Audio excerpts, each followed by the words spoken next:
Good evening, everyone. Welcome to District 63's Mentor Mondays. My name is Stephen Shaner. I'll be your host and Zoom master for the evening. Speech contest season is right around the corner. It's time to train some judges and get that information out to the people that need it. It is my honor to welcome the person leading this training session this evening. Please welcome past District Director, Distinguished Toastmaster, Kim Santan. Well, good evening, everyone. As always, it's so fun to be with you tonight. Thank you for all joining tonight. As you know, there's two things that I love in Toastmasters, and one is district leaders, and two is speech contests. So I'm very excited to have a team with me tonight that we're going to present to you Judge's training. Now, this is going to be a two-part series. Tonight, you're just going to learn all the information you need about how to be a good judge. And then next week, we will have a little competition for you to judge and then some discussion. So make sure you stay tuned next week also. All right, let me share my screen.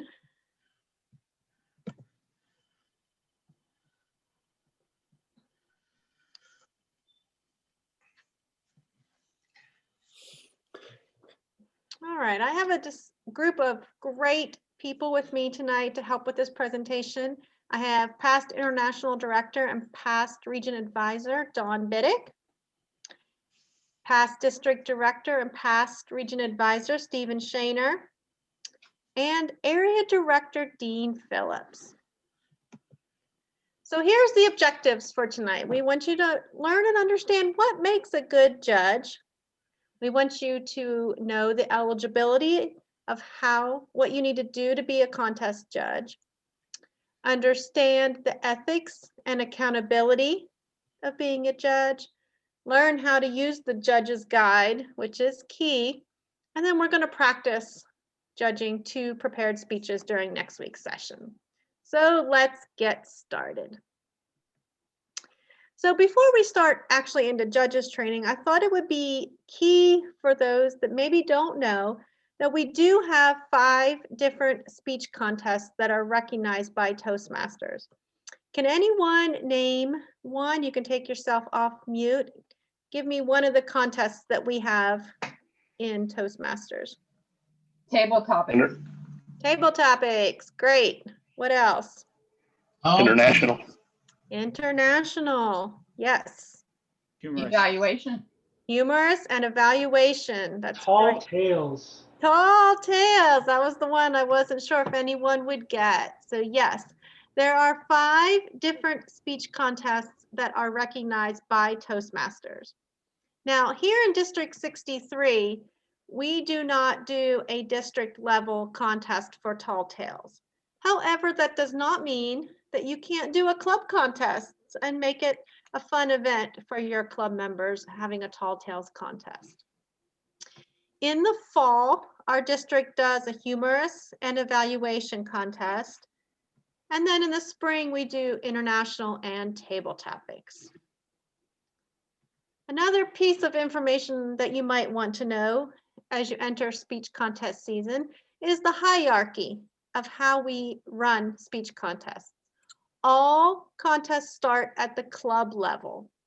Then we move to the area, division, and district. Those are for the humorous, evaluation, table topics, and international. But the international goes beyond the district. We have the region quarterfinals, the semifinals, and then the world championship. So let's talk about this. Have you ever been to a speech contest where you left the contest feeling like maybe the judges picked the wrong winner? Tell me about that and why. You can take yourself off of mute. Yes. Yeah, okay, Nick, tell me why. Why did you feel like that? It was legitimately baffling. It was at the club contest level. And in fact, my girlfriend was declared the winner, if I remember correctly. And she did a great job, but I felt like somebody else really did better and should have won first place. Turns out what had happened was that the ballot counters and the chief judge had gotten somewhat confused and had given the first place winner 1 point and the third place winner 3 points, and everything got twisted over. And fortunately, we figured that out, and the best person won that time. It wasn't unfortunate. He deserved it. I mean, it was, My girlfriend, I was everyone, baffled. Lori Nolan. That's I hilarious. was baffled. I sat there going, something's wrong. So really, it was more of a ballot counter error than a judge's error, right? But it was But a situation still. where it seemed like the judges had picked the wrong winner. And Yep. It was only in retrospect that we figured out what had happened. Yep. But still, there's a chief judge role in there. So, yep, absolutely. Does anybody else would like to share when they were at a contest and wondered how they got that first place winner? One time in Founders District, Carol was in the contest for table topics. She finished second, and the winner did not address the table topics question at all. Okay. I still feel that was a misjudgment. Okay. Even at the international, Kim, I watched the international contest a couple of times, and I felt like the person they chose as the winner was someone who just strung together a series of jokes and not someone who actually told a story. And it was not who I picked as the person that I would have thought would have won. Yes, At absolutely. an international contest one time, I felt like that the person who they picked to win, they picked because there was a lot of emotion. She made the audience cry. Yep. And while that's important, I didn't feel like her speech was the best speech. Yes, yes. Well, all right. Anyone else like to share? Those are all great points. So let's talk about what the characteristics of a good judge are. First, a good judge does need to be accurate. The judges need to make sure that you make the best decision based on the criteria on the form. Now we're going to go over that form in great detail in a little bit, but you need to make sure that you use the ballot and use it accurately and complete it correctly. A good judge needs to be fair. You cannot bring in any type of friendship, affiliation, your girlfriend. You don't want to vote for them if they didn't bring the right speech. You don't want to do one that's just based on emotion, or maybe your own personal beliefs. Maybe you don't agree with the topic. So you need to be fair and judge it based on the ballot. A good judge needs to be trustworthy. You're selected as a key important role in a speech contest, and you are charged with making sure that you pick the winner. And the contestants are trusting you to make sure that you do that. So a good judge needs to be trustworthy. They also need to be knowledgeable. And that's one of the reasons why you guys are here tonight. You're learning how to be a good judge. A good judge will study the rule book. They know the rules. They know what to look for. They know the ballot. They know how to judge a contest properly. So they're very knowledgeable. And then a good judge must be a good listener. You can't be distracted by your phone or somebody coming in the room. You need to be focused right on the contestants, and you need to be a good listener. So what are the roles of a judge? So you're not here to be an evaluator.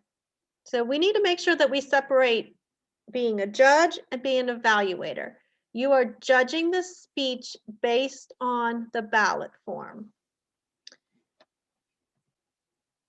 You are to remain anonymous as much as possible. And this, every time I do judges training, I get to this slide and it just kind of makes me giggle, because I have been to so many different contests where, you try to remain anonymous and then everybody holds up their ballot and you're like, oh, he's a judge, he's a judge. And so it's important that you try to remain anonymous. And the ways to do that, if you're actually in person, maybe the chief judge has 15 different people judging, but only the real judges fill out the form and sign it. So there's 15 different people with a piece of paper, so you don't really know who the judges are. If you are on Zoom and judging a contest, maybe you just leave your name on the screen. You don't put judge, you don't put judge 1 or judge 2 or anything like that. You don't put your credentials or anything, just be a member. That's how you remain anonymous. You don't want to time the speeches. You may feel that the speech was going on and on and on, or maybe it was too short, but that is not your role as a contest judge. That's what the timers do. The timers will then give the timing report to the chief judge, and if they were over or under time, then the chief judge will consider them disqualified. But that is not up to you. You are focused on that contestant and that ballot and are judging just on that speech. You are to ignore the time. So if a contestant comes up to you after the speech, you are not to provide them with any information around the scoring, how you scored them, why they were second and not first.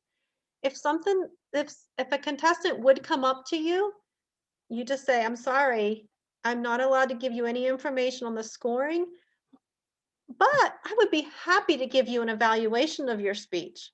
You are certainly able to do it that way, but you cannot provide any information regarding the actual contest or the scoring. This is an interesting point of knowledge.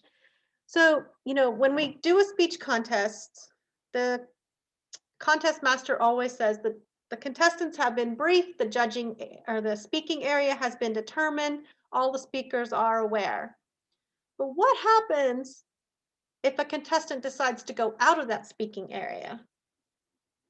They're not disqualified according to the rules, but you can deduct points on the ballot for that. And we'll go over the ballot in more detail here in just a little bit. As I said earlier, it's very important as a voting judge or chief judge, anyone involved in a speech contest, that you make sure you know and read the rule book. I always say, if you go to a contest, never leave home without your rule book, whether that's downloaded on your laptop or on your phone, or you have a physical copy, but it's always important to have it with you in case you do need to reference it. But you should know and understand the rules in the rule book. The rule book does change year to year, so you need to make sure that you are in the right year. Now, for international speech contests, they span usually beyond June 30th when you get into the region quarterfinals, the semifinals. It's the year the speech contest begins is the rule book that's in place. So always make sure you have the most current rule book. Now, when you're evaluating or when you're judging a speech for the international, humorous, and tall tales, those topics and those speeches are subject to whatever that contestant wants to talk about.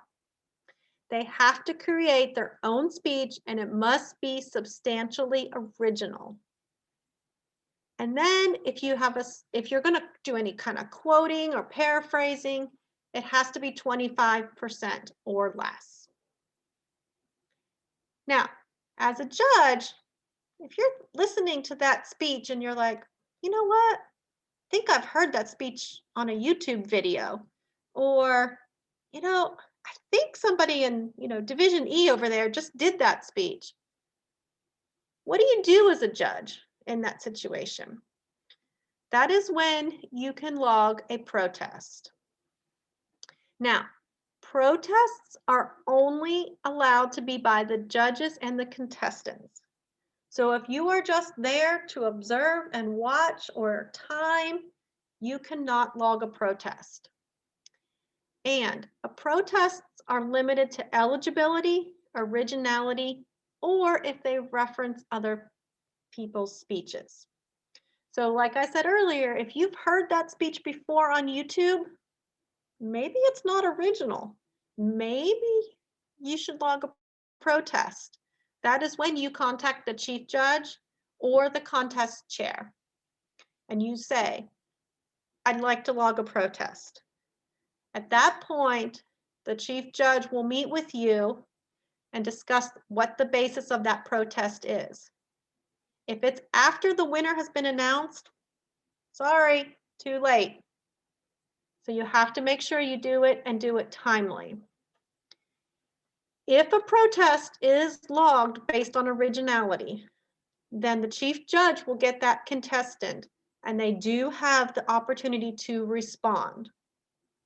And I've had that happen before where I did disqualify someone for not having an original speech. And what we did was the protest was logged with me as the chief judge. I gathered all the other judges and I brought the contestant in. We talked about it. We told the contestant what the concerns were about their speech. And lo and behold, she agreed it was not substantially original. And so we did disqualify her. But if it had been, she had the right to come back and talk to us about it and why she thought it would have been original. So I'm going to turn it over to Dean Phillips, who's our area director, and he's going to go over a little bit more about what you have to do to be eligible to be a judge and then go over the code of ethics. Dean? Thank you, Kim. I think one of the most important aspects of the certification for eligibility in the code of ethics is that it's really about character and doing the right thing. So when you are brought in as a judge, you're brought in because it is a character position. You are doing the right thing. And when you look at the role itself, that you agree to be held to a certain level of accountability within that. Now, you do have this certification, which you see right here on the screen. And all you have to do is you have to fill out the evaluation, whether the contest is for evaluation, humorous, international, table topics, tall tales. Then which level you're at. And that makes a big difference when you start looking at your eligibility going on to the next page. And we'll talk about that when you flip over here. Now, when you look at it, not everything is the same, but you do have to meet the qualifications for that role, for that contest at that level. So at a club level, you have to be, of course, a paid member. So if you haven't paid your dues, you certainly cannot be the judge. Now, when we go up to the next level, you go up to being at area, division, and district contest. Yes, you still have to be a paid member, but you have to be a paid member for a minimum of 6 months. You also have to have completed the minimum of the 6 speeches. So you have to be somewhat of an experienced speaker in order to be characterized as somebody who is competent of being able to judge the contest. So you have had to have experience of at least 6 speeches in the old manual of competent communicator, or you have to have completed your level 1 and level 2 of any of the paths in Toastmasters pathway learning tracks. So that's the only qualifications you have there at area, division, and district. Now, if you're in the international speech contest and you move up to the regional regional quarterfinals, the semifinals, and the world championship, you have to at least be an advanced Toastmaster bronze, which there will be less and less of those as we move forward, because people will either, if they leave or decide not to continue, unfortunately, we're going to have more and more people that are on the pathway system, which means that you can be advanced Toastmaster bronze and advanced communicator bronze, or have completed at least one path in the Toastmasters pathways learning experience. So that's basically 1/2 of getting to your DTM. And you also, this is very important, is you have to have previously judged a Toastmasters speech contest at area, division, district, or semifinal level. Not just your club contest, you have had to have previously judged one of those levels, area, division, district, or semifinal. That's really important because it shows that you have some experience and you understand the process. Last year, when I say last year, this past year, but in the fall, we had a few issues that came up. And part of it was because a lot of the people weren't experienced. We had a timing issue at one of our contests and they went over time. But nobody really knew what to do because they weren't experienced in it. And everybody started to run around. Well, what do we do? Do we disqualify them? How? And if you do, how do you do it? What's the procedure? So there was a lot more to it when you start going through, and you have to be familiar with the rule books. Kim is 100% right. You cannot not have gone through and at least read through everything so you understand it. And of course, the next level is you have to have been judges for the contest beyond the club level are not eligible, and this is very crucial, is to understand that you're not eligible to compete in the contest the same contest year. So the same contest cycle. So if you think about it, if you're going to compete at the club level and beyond, so area, you could compete at the club level, but not at area, division, region. You have to understand that you cannot then be a contestant and a judge. And that makes sense because you don't want somebody to be a contestant and a judge at the same time, picking their future contestants and who they're going to be facing. So you have to be aware that you can't do that during the same cycle. Now, next year, like right now, you could do that for the fall. If you were in the fall contest and now you come up in the spring contest, sure, that's different, but not at the same level at the same time. If I could add a comment to that, Dean, this actually happened to me. We had a Toastmaster from Maine that was visiting Chattanooga, and I didn't know that he was in the Maine International Speech Contest. And I said to him, "Hey, would you mind coming to the area tonight since you're not home? Can you come to our area contest and be a judge?" And he said, "Yeah, I'll come." And then when he got there, he said, "Oh, by the way, I'm competing in the International Speech Contest in Maine." And so even though he's not from our district, he was competing in the same contest. So he was disqualified from being a judge. So just be careful, since we're going to be doing, we could have visitors from other districts and areas and everything, just to be careful of that. This wasn't as much of an issue before Zoom, but now it's become far more of an issue now. Now, when you sign this is the judge's code of ethics. You have to make sure that, number one, of course, that it is signed and sent in. Now, I have had people do a verbal because they could not confirm this. And that's something we can talk about in the questions and answers afterwards. But it can become an issue because now with the COVID issue, people that normally would have just signed the form and that would have been it, it does become a problem when you have to get forms turned in and they don't have a printer. They don't have a way to print it out or have things like the PDF file or a way to access the PDF file. And even if you send them a picture, they have to be able to access this to sign it. So you have to have it signed and it has to have their printed name on it. There are some things that we have to talk about on this, but we'll cover that in a little bit here. So obviously you have to judge the contest objectively, that you will avoid your biases of whatever they are, whether it's because you're judging somebody because they're from another club or somebody that you don't agree with their opinion on something. you're judging based on speeches. And I've had that happen to me before where I've had to look, I may not agree with something that somebody's talking about. And maybe I think that a speech may have crossed the line of being, oh, let's say, was in bad taste, but you're judging the speech, the speaker skills. You are not judging the speech's content.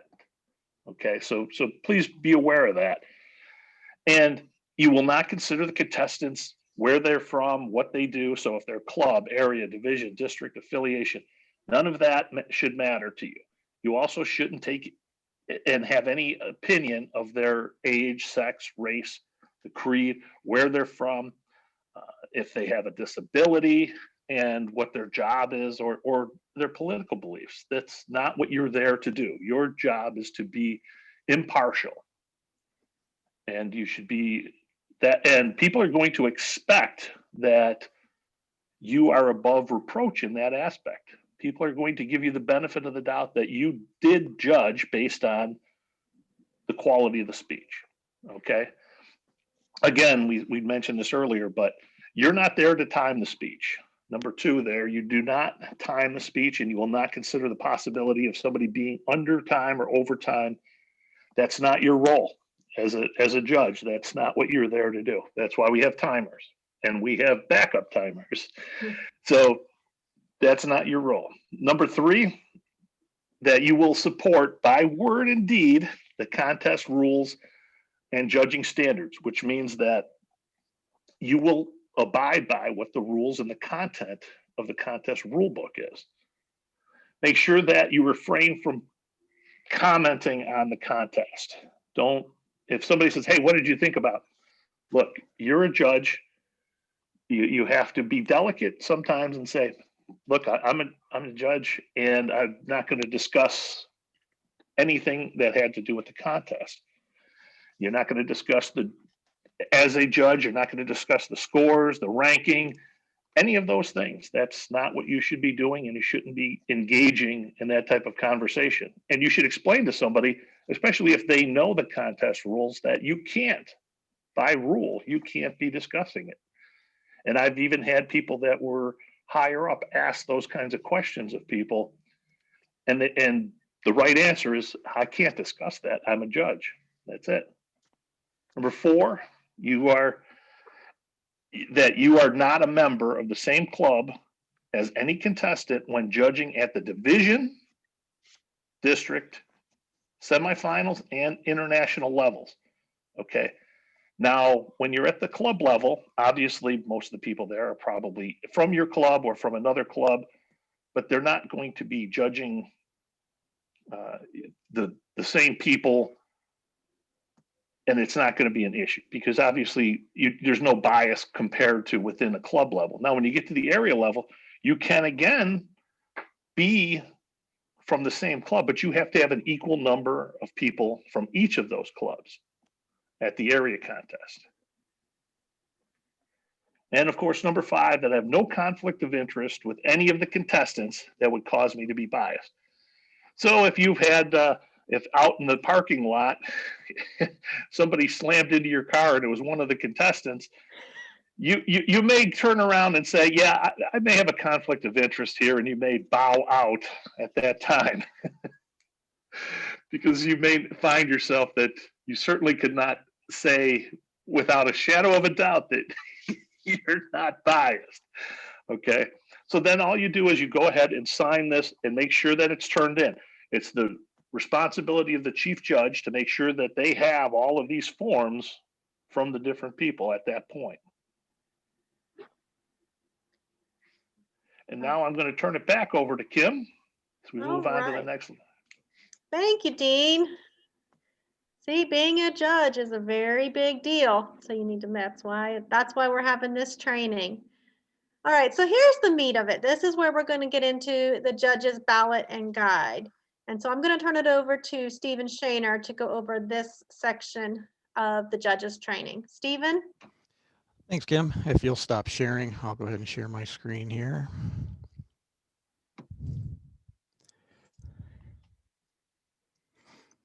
Okay, everybody see the ballot? All right, this is the International Speech Contest Judges Guide and Ballot. And if you look at this, you have columns where you can put the contestants' names, suggested point values for excellent in each of these categories, or very good, good, and fair. So excellent would be 20, very good, 14 to 19, good, 9 to 13, and that's for this category.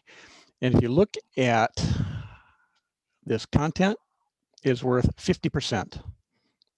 Okay, so content is very important when we're judging. The delivery is worth 30%. And then the language is worth 20%. And to reiterate what Don said, the appropriateness of the speech. So the content is, 10 point available for that and 10 points available for correctness. But it's really how well they present the speech is what we're after here.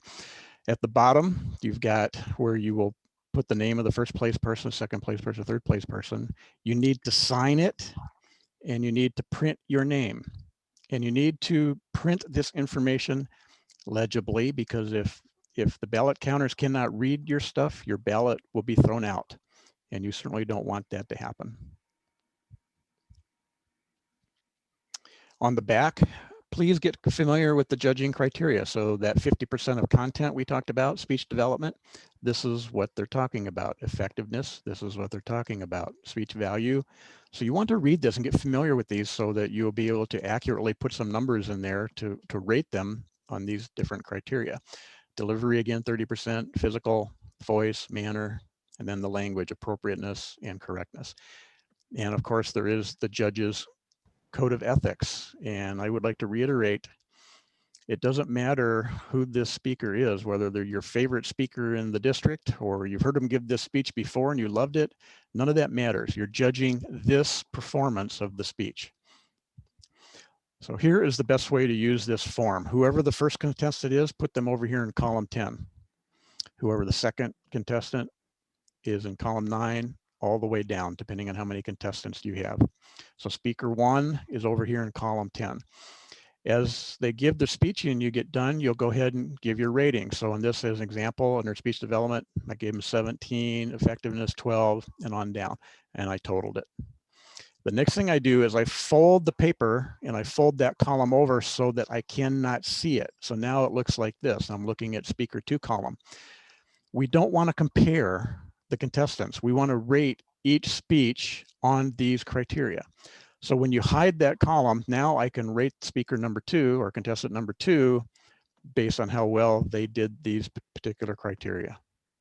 I will then fold that column over so that I see only the column.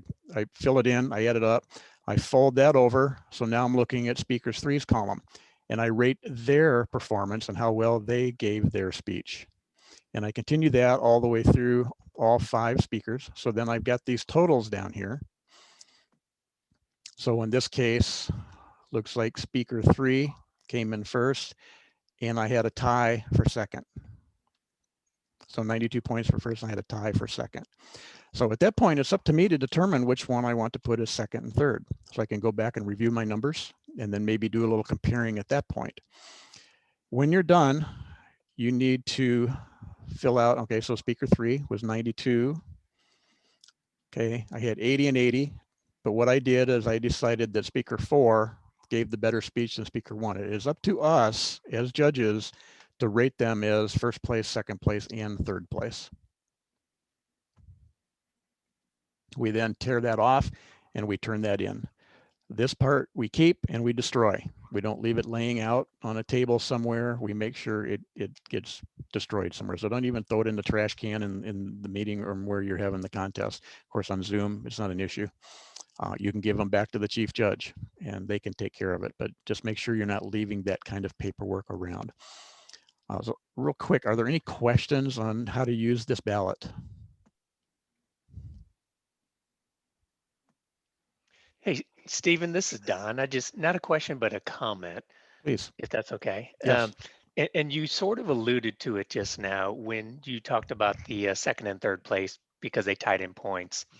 I just wanted to reiterate that top part of the form is just a working document for you. just because you come up with certain point totals at the bottom does not mean you have to place those according to those point values that you gave them.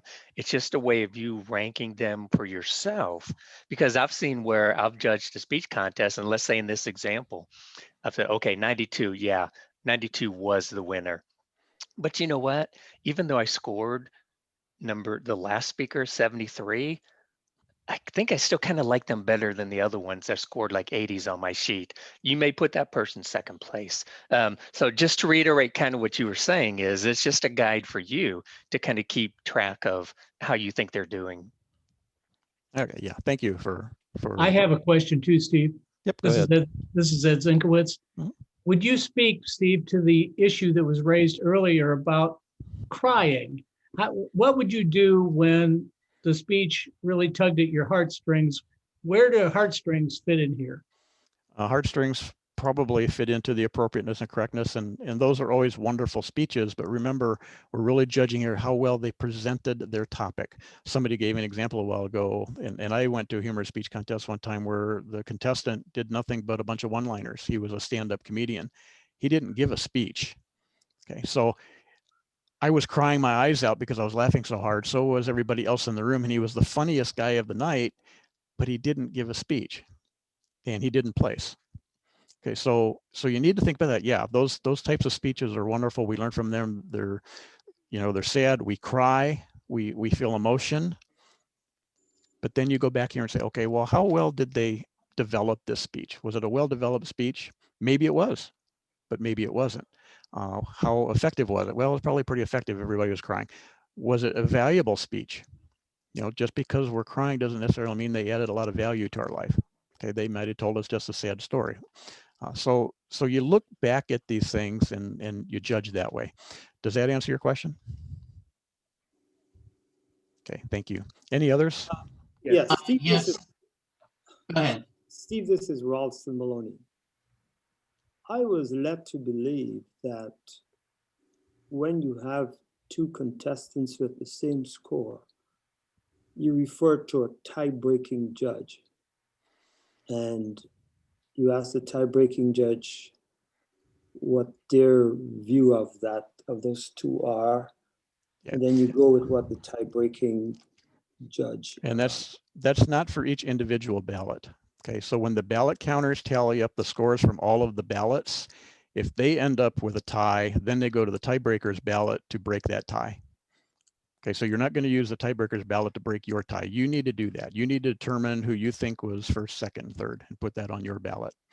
And speaking of the tiebreakers ballot, it looks a little different down here in the bottom because it'll have first through 10th place on the bottom. And if you're the tiebreaker judge, you need to place all, however many contestants there are. If there's 10, you need to place all 10 in order that you think they were, so that they can use that as the guide to break the tie. Does that answer your question, Ralston?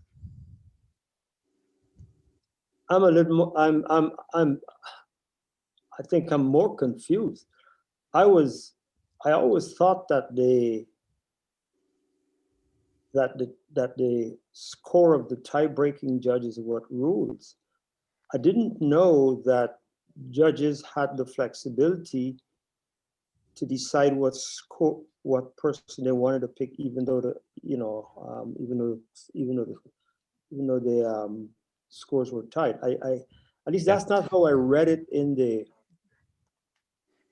contest book, but maybe my interpretation was incorrect, and I'll go and look at it again. Yeah, and this is, again, this is for you as a judge, and then you determine, in your opinion, first, second, and third place. This is a guide, like Don was saying. You may get down here at the end and go, you know what?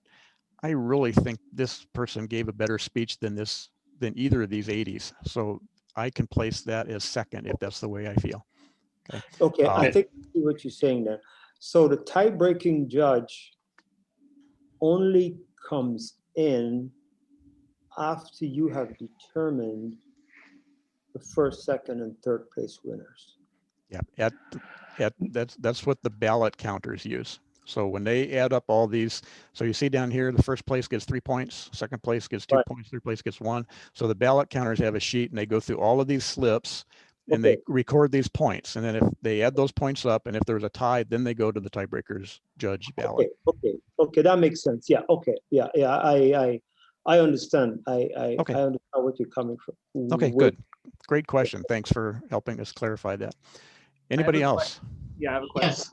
Go ahead. What if you find a contestant that's a really good singer? I've seen that happen a few times, and they sing halfway through their speech, and they end with singing, and they start with singing. So it's like 3 minutes to 6 minutes worth of singing. And I've seen people that are really good singers, and their speech is kind of like they use singing and they use drama and acting more than actually presenting a speech.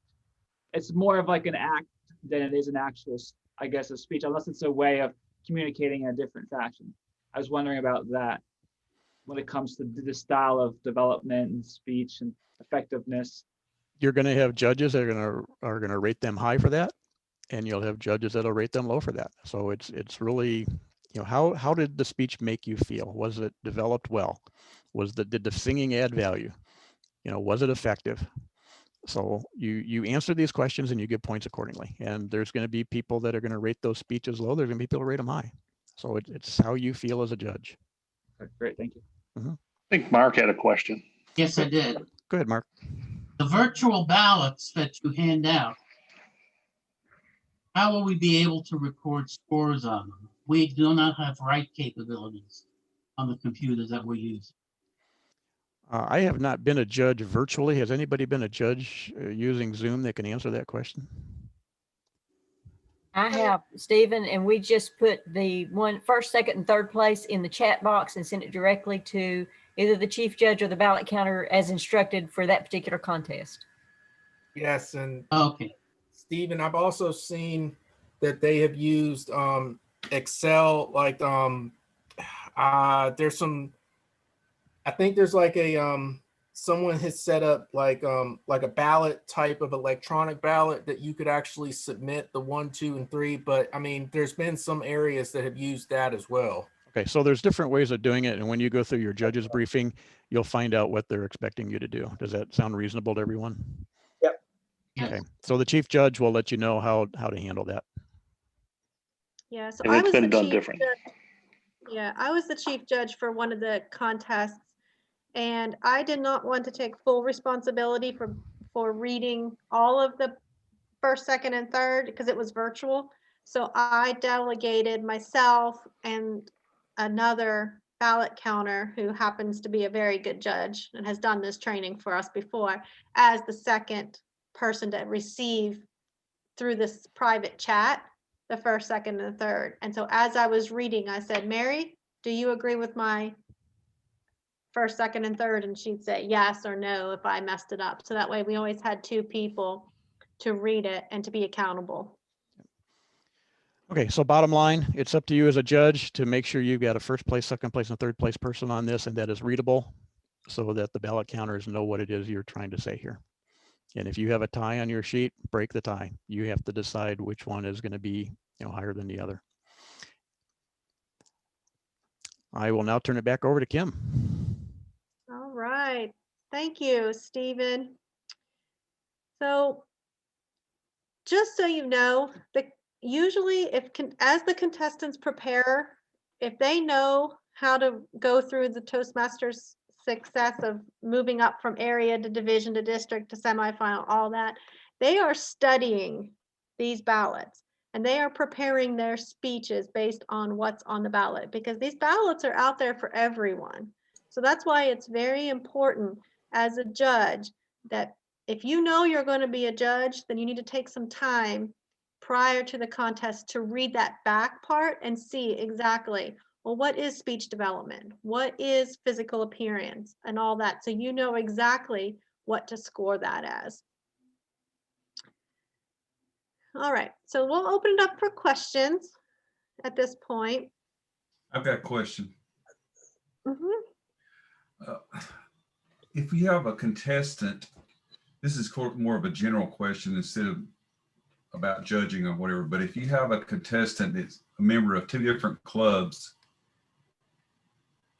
are you supposed to ask that contestant, have you participated in a speech contest that maybe going to a higher level at another club? If a speech Yes, contest and competes that- in more than one club, they can only move forward to one area. So, Correct. So yeah, if you're a contestant and you're in two different clubs and one's in area 40 and one's in area 41, you need to declare which one you're going to compete for. And then that's the one that Let's just moves say myself, I wouldn't do this, but myself, I'm in two clubs, but I'm in two different districts. Oh, in two different districts? Yeah. So am I. Okay. I still don't think it Don? matters. I Doesn't. don't think it matters. I think you still have to declare one club as your home club. Is that right, Don, Stephen? Well, You just have to declare one club that you're representing moving forward. And I don't think, even if you're in a different district, you can't But compete I in two different guess areas. my question is, are you supposed to question the contestants to make sure that they're not competing in two different, whatever clubs, two different areas, two different whatever districts, and disqualify them, and that you can't participate in this speech contest if they're already in one and maybe have placed in that? Or is the club's responsibility to question them and disqualify them for that? so Kim, I can share a real life example if that's all right. Yes. please. Okay. So this is a really good question. I've got a friend who lives over in Ohio, and he's actually a member of two different districts over there. He's like right on the border between two districts. And the contests that only go as high as district, he has competed in both at the same time, because he can win the district in one district and another. But if you go beyond that, you can't. You have to declare, like Stephen and everybody was saying earlier, you can't possibly represent two districts in international. But the contest that went up to the district and ended there, he actually competed in them both. There you go. Whose responsibility is it to disqualify them after that? Well, he wouldn't be disqualified because he's a member in good standing in both districts and in both clubs. He just couldn't be a judge. Like if he was competing in District 63, he couldn't judge that same contest in District 40. But, right? So but he could compete in both. Does that answer your question, Danny? I'm confused, but I'll leave it at that. Don, if you are aimed in two districts to go to the division contest in both, wouldn't you have to declare one or the other? Because you couldn't compete if you won both district levels. So what you're doing, if you didn't disqualify yourself, you would be disabling somebody's ability to win in the second district. You understand what I'm saying? I think so. If I'm hearing you correctly, I think you're referring to the international speech contest that Yes, goes sir. Yes, sir. that goes beyond the district. Yes, sir. Yeah, it's you're exactly right. I don't know that there are any rules that say you can't participate in both districts in the contest, but you're exactly right. If you're winning in both all the way up to the area and division, you're essentially taking a spot away from somebody else in that district, because you cannot possibly represent both districts beyond the district at the international level. So yeah, it's more of a moral thing on the participant. And I've never had anyone ask in a judge's briefing or anything if they're competing in another district. I know we've got a couple people maybe here in our district that are part of a district down in, I think, Alabama, end up here, and I think he had to pick one or the other in the international. That question may come up even more now, Don, that we're online. We're going to have more of the people belonging to multiple districts across the world, so that may be more and more of an issue. Yeah, exactly. And I've yet to see an official, sort of statement made from that yet. Now, there is, and Monty's put a question here, can you compete in two different areas? And in two different clubs for two different areas, and you can, but not in the same contest. Isn't that correct? So for instance, if I was competing in international, I couldn't compete in international in two different areas for two different clubs, but I could compete in international for one and table topics for the other club.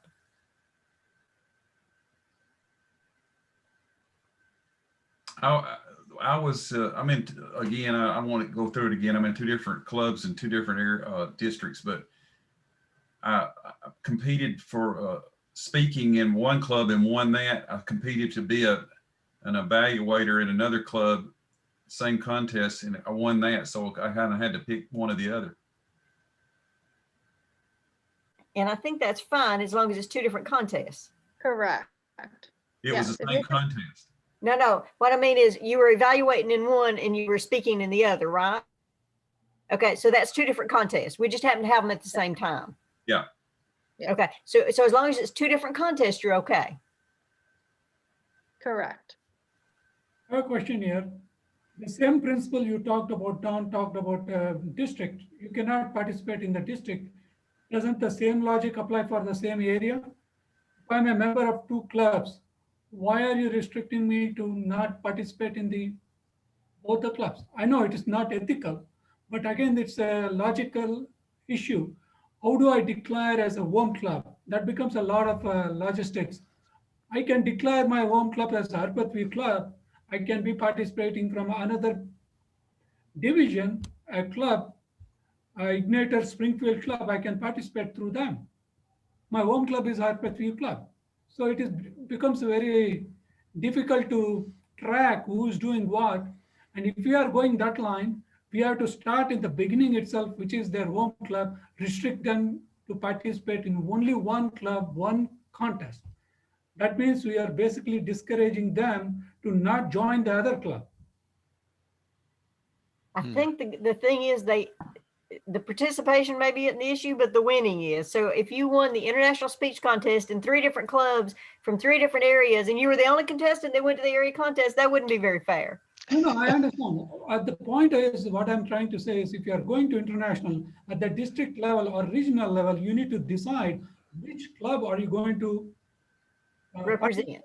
Okay, I've got the rule book here, and in section 8, it says these are people that are ineligible, or Toastmasters who are members of more than one club and who meet all eligibility requirements are permitted to compete in the club contests in each club in which they hold paid membership.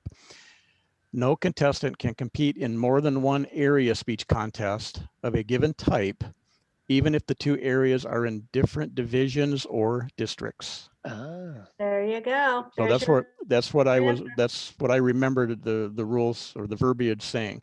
So you can compete in as many clubs as you're a member of, but if you're moving on, you can only compete in one area.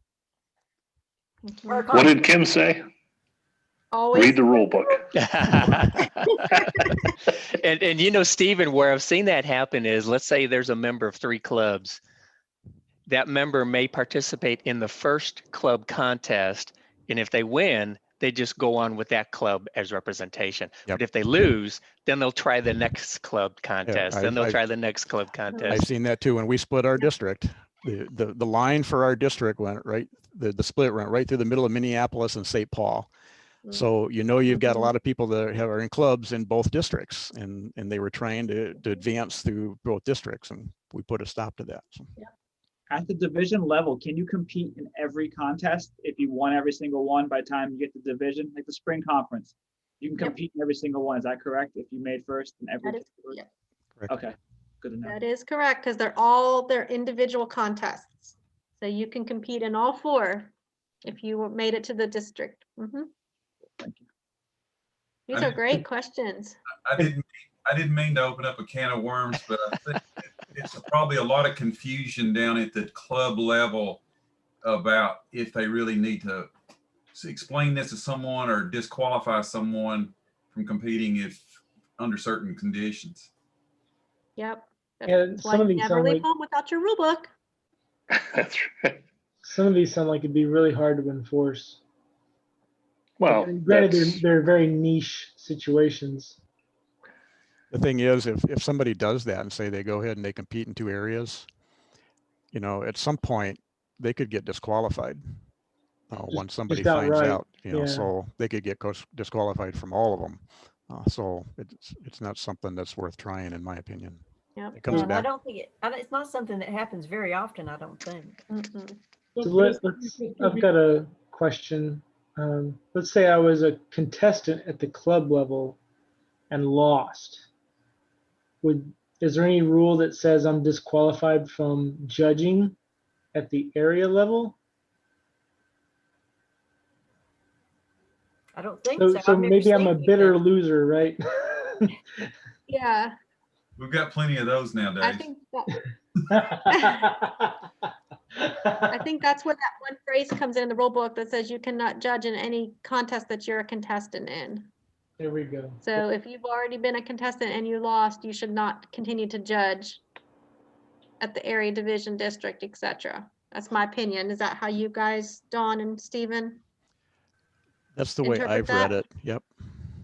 I think it is Okay. definitely it becomes a bias because they want their club to win, even though they lost, because there can be more than two participants or club winners. So one of them loses, they will be biased to make sure that the member of the club wins. So that may be the reason why they don't Well, it want. could be a bias either way, right? I Yep. could be a bitter loser and not want the other member from my club to win because I should have won at the club level. But a bias isn't what we want either direction. Well, if a member of your club is competing, you shouldn't be judging anyway.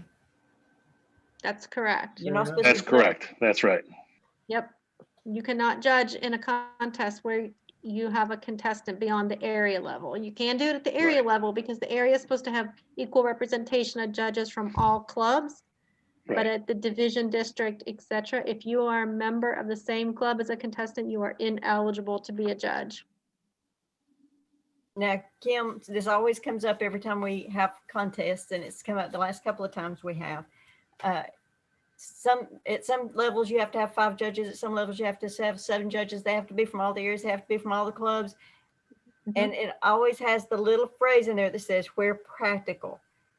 Do the best you can, but if you can't do that, get whoever you can to be your judge. I mean, you have to do what you have to have your contest.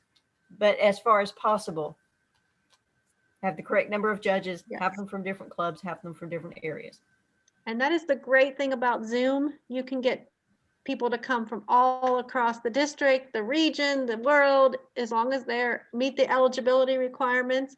But yes, you should try to have at least 5 judges at the area, 7 at the division, I think. I'll have to read the rule book. But again, that goes back to they're trusting us to do the contest right. These contestants are trusting us to judge it and run the contest right. If you only have 3 judges, it might be a little bit unfair. So you should have 5 or 7, 9, whatever the amount is that's in the rule book. I got one more question. I'm gonna switch gears, but I got one more question. I want to go back to what you were talking about has someone heard the speech before in a contest and contest that speech? Okay. Like I'm just going to use myself. I deliver keynote speeches at meetings and things like that. And if I were to use one of my speeches that I deliver with a keynote at a meeting, and someone heard that, could they contest it? Can a contestant give a speech that they use in a keynote speech at a meeting that they get paid for? As long as it's my opinion, I'm pretty sure I'm right, Dawn and Stephen, keep me honest here, but as long as it's substantially original, it's 25% or less of quotes and all the other stuff.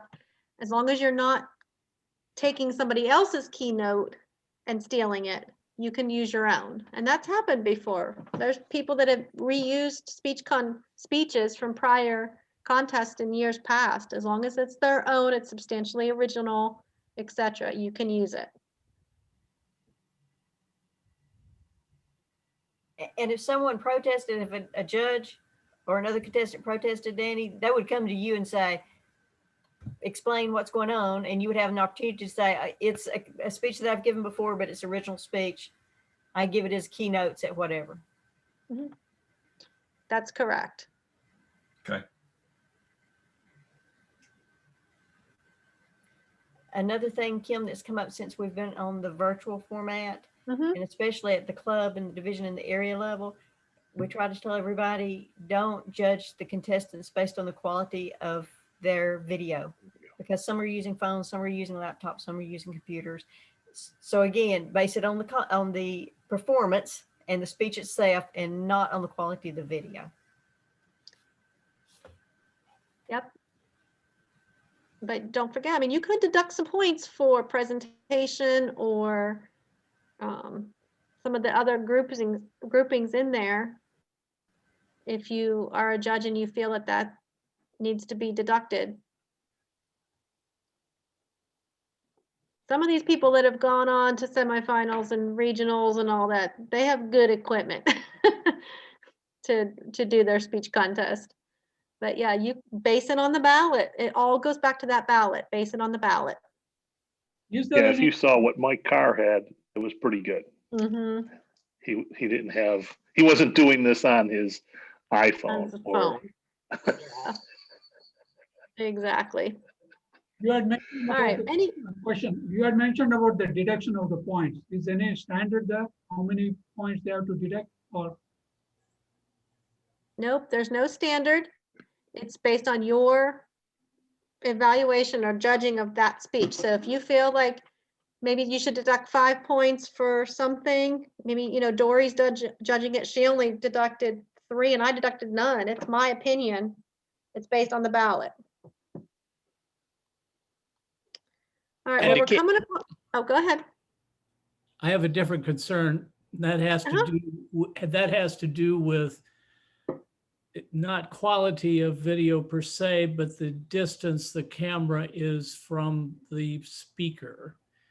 Am I correct in judging that the minimum distance for any of the contestants is what has to be used by each contestant?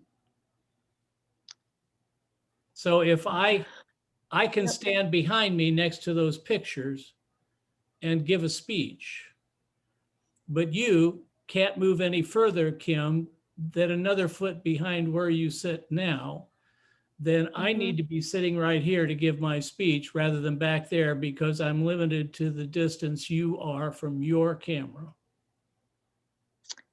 Now, that is not in the rule book that I'm aware of. That might be in, there's some other documents out on the Toastmasters website that talk about more specifics around all of that Zoom cameras and all that, but I go by the rule book.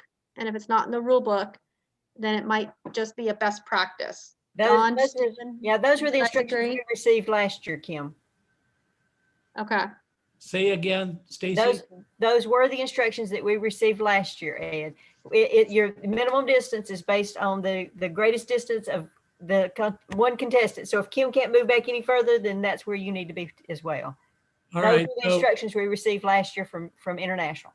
The logistics of that is alarming, because I can't know that my competitor, Kim, and I are going to be on at the same platform level at some point. So I can't know ahead of time that I need to prepare for that distance. And what we did last time is that we had a meeting of the contestants a day or two prior to the contest, and we allowed each of them to find where they were going to be in their house. They could test their lighting, they could test their background, and we judged the distance at that point. We said, here's where you need to be, and here's how much space you have from side to side and top to bottom. Yeah. Was that for the district submission video? That was for, at that point, we were at the district level for It was international. the district submission video that had to go into international. Wait, Dean, that we actually started last year in March when everything shut down and we went virtual. We were at the area level for some areas. We were at the division level for some divisions. And so that's where we started this practice. Area level, division level, and then we carried it on through the district level for the one that we submitted. You can only hope they know how to measure right. Yeah, that's right. All right. Again, like a lot of this stuff, it's your judgment. Yeah. Yeah. How do you, right, but well, I don't know what the appeal is for that, or. Do the best we can. We try to make it as fair as we can. Well, we're coming upon the hour that we've been together, and so I don't want to stifle the conversation, but do want to make sure that you know next week, same time, same place, we are going to have 2 speeches, international speech contest style competition speeches. We'll have the ballot in the chat for you to download. You can go out and download it now. Come back and listen to the speeches. We're going to judge them, and then we're going to talk about it and, you know, discuss it so that you can see how other people saw it, judged it, how they used the ballot and all of that. And Dawn Biddick's going to lead that discussion for us next week. So same time, same place. You don't want to miss out. If you have any other questions, we'll be on for a few more minutes, but I don't want to tie up anybody that needed to leave. But thank you for coming. This has been great. If you have any other questions, let me know, but I'll turn it back to Stephen. All right, thanks, Kim. Let's give Kim, Dean, and Don a great big hand for doing such a great job tonight. We got lots of information. We had some great discussion. Thanks, everyone, for your questions and for your input. A very valuable night tonight. Next week, we'll do those practice sessions for judging. Look forward to seeing everyone there as well. Does anyone have anything for the good of the district? What's the upcoming schedule? Do you have the rest of it? I do. So next week, we have the judges training again. On February 1st, we have how to run a speech contest. Kim will be leading that one. On February 8th, I've got on the schedule club open houses. I'm looking for somebody to present that. So if you know of somebody, let me know. On February 15th, the basic understanding of Toastmasters and a club coach. On February 22nd, I know Kristen Phillips will be giving a presentation. I haven't heard what the subject is yet. March 1st, Kim will be back. District leadership overview. On March 8th, Zoom training. Okay, we're going to train you on Zoom. And then on March 15th, videography training, how to set up your video to get the best results out of that. So some good stuff coming up. So that's what we have so far. Lots of good things coming up. Anything else? I'll do my weekly plug. So the applications are open right now for the top 3, which is district director, program quality director, club growth director, and division directors. Your applications are due by the 31st. So please get those into me by then. If you're interested in the area director role or support role, those are due by March 30th. If you're not sure, you might want to maybe serve in one of those roles, but you're not sure, just let me know. I'll put my email in the chat here and we can get together and we can talk about it. So please watch those deadlines. District leadership is amazing. You want to do it. Can I do it? I was just going to do a shameless plug for Ralston, who is kind enough to do a pathways training for us this Thursday, and for Division D. And while we're here, I'm looking for a contest judge for the spring conference, to chair a contest chair to get judges for all of the contests. Someone that could actually put together all the judges for the contest for the spring conference would be great. It's virtual, so we're going to definitely need a head chair for that to put together all the contests. Because I'm the chair of the spring conference, and I need your help.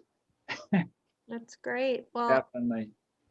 I'll be happy to help mentor anyone that might want to step up and do it. So don't be shy. Excellent, but thank you guys. All right, thanks everyone for giving up your Monday evening to spend some time with us. It's been fun, and we'll see you next week.